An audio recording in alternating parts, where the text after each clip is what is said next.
La prière est un acte codifié ou pas. Quelque chose qui a des dispositions légales. C'est comme ça qu'on les fait d'une certaine manière. Ça peut être collectif ou pas.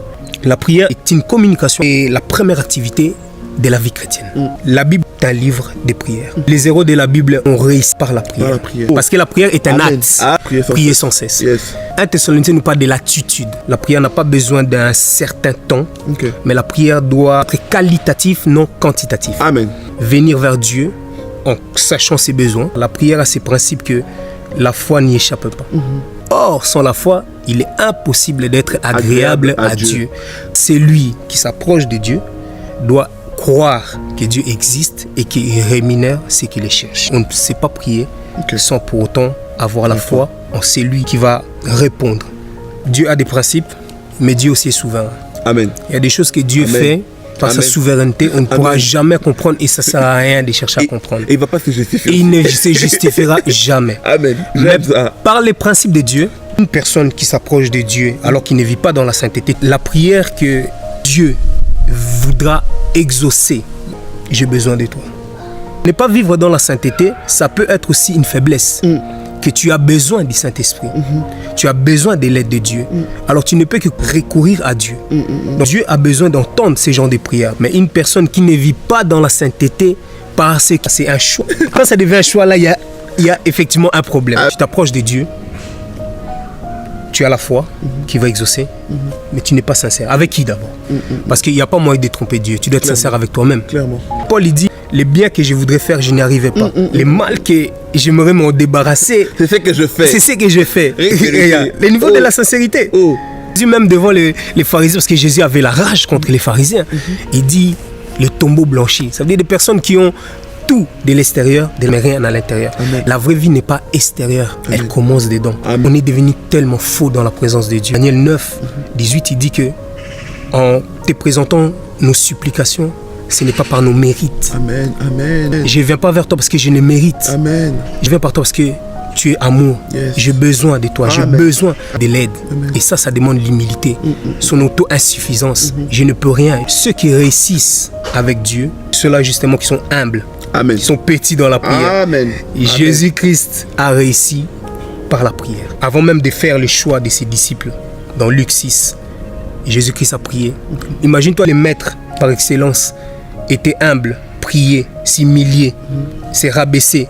Alors qu'il était Dieu, il portait deux natures, 100% Dieu, 100% homme. Mais côté homme, il savait que j'ai besoin de papa. Alors, qui sommes-nous?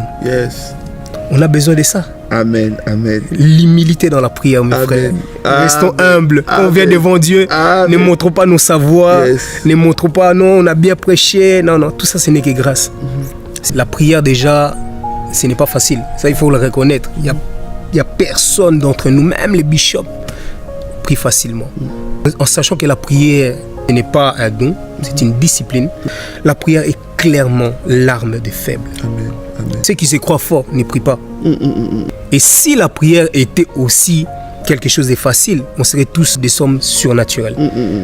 La joie de la prière, c'est l'exaucement. Et pour arriver à l'exaucement, il faut que Dieu nous écoute. L'ennemi met tout en place pour pouvoir nous distraire, nous empêcher, nous bloquer de pouvoir atteindre Dieu. Le temps de Dieu n'a rien à voir avec nous.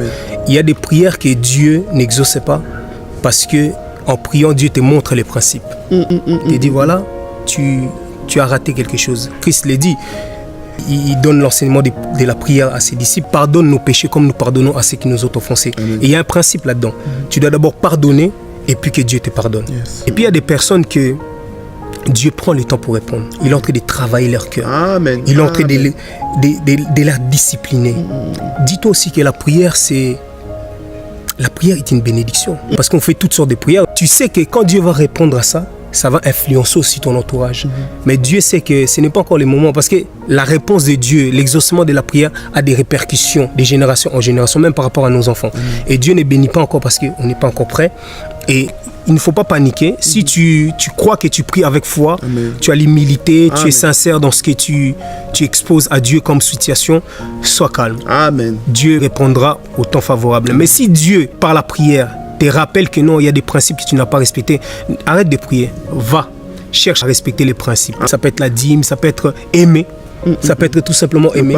Le pardon. Les personnes qui nous suivent doivent savoir que la prière est une sémence. Amen. Donc quand tu pries, tu sèmes en fait. Tu sèmes pour ton futur, pour le futur de tes enfants, pour tout ce qu'il y a à faire, tu sèmes pour ça. Et à un moment ou autre, tu verras les récoltes. La persévérance, parce que dans toute chose, si tu veux voir les résultats, tu n'as pas le choix, il faut persévérer. Amen.